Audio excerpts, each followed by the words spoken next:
Absolutely. I believe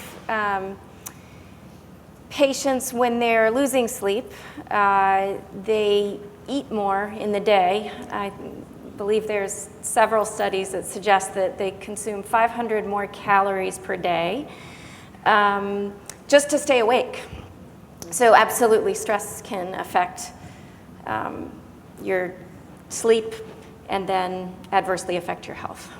I think it also affects your cognition. Obviously, when you don't get enough sleep, the next day you feel groggy.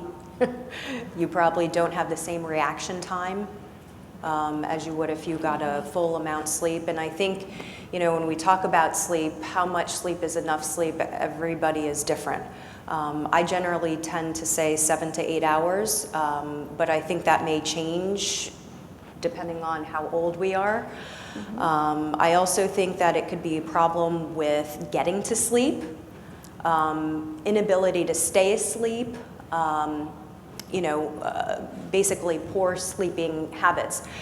Obstructive sleep apnea is a really big problem that I see in the clinic that affects sleep. People with obstructive sleep apnea will wake up periodically through the night with periods of apnea, obstructive sleep apnea. That means that they actually don't breathe for a brief moment in time. But this may happen 30 to 45 times in 5 minutes. So you may not know it, but you're actually waking up in order to catch your breath. And so this is what I'm saying when I say disrupted sleep, this is what I'm talking about. That in and of itself, obstructive sleep apnea, increases your risk for cardiovascular disease. It increases your blood pressure. It also puts you at increased risk for atrial fibrillation, as well as bradyarrhythmias, meaning slower heart rates, because when you don't breathe, you don't get oxygen into your body, and your heart rate falls. So it puts you also at risk for having very low heart rates as well.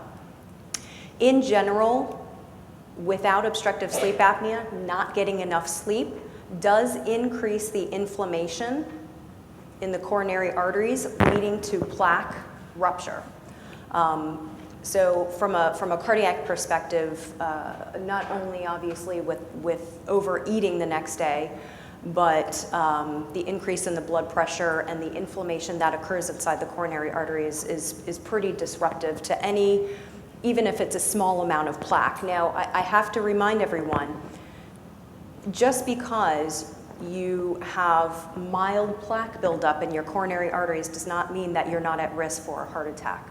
You may not have obstructive heart disease, but you have non-obstructive disease, and that still means you're still at risk for having a heart attack. And things like lack of sleep, creating inflammation inside the coronary arteries, high blood pressure, even stress, which is why we're here today. Stress in and of itself actually changes the way we form clots in our coronary arteries. The sleep thing is a really important piece. We talk about healthy diet and exercise as being sort of cornerstones of being healthy. And I kind of put that trifecta piece in when I talk with patients about sleep. If you compare how we sleep to the way we did in the 1960s, we sleep probably an hour to an hour and a half less. The human body needs sleep. It's restorative. There's really good data that this is really critical for being healthy. I don't get 8 hours a night. I am miserable that way. But, I write prescriptions for patients. You will get 7 hours of sleep. Whoop. 7 hours of sleep a night, because I have to write it down, because it's just as important to getting that healthy diet and getting out and walking or exercising. So talking about the increased calories, you're also more likely to make bad choices. You're going to go for the starchy carb foods and the sugar. Your hypothalamus, your emotional brain kicks in. It takes over from the neocortex, like Mary Lou was talking about. So you make poor decisions when you're tired. I spend a lot of time on what I call sleep hygiene. When I talk to teenagers with depression and anxiety, I'm like, how much are you sleeping? What are you doing before you go to sleep? What are your events leading up to getting into bed? All of that kind of sleep hygiene is extremely important. And not to harp on this, but I'm going to, though harp away. Those little electronic devices, there's been a lot of data that the blue light that actually comes from TV, computer, iPads, iPhones is detrimental to the brain. It actually wires the brain improperly, particularly in terms of helping you fall asleep. So one of the first things that I say to parents when they have children that are having problems is, do they have a TV in their room? Yes. Oh, let's get rid of the TV in the room. Let's get rid of the iPad. Oh, take it out of their room for at least an hour to an hour and a half before they go to bed.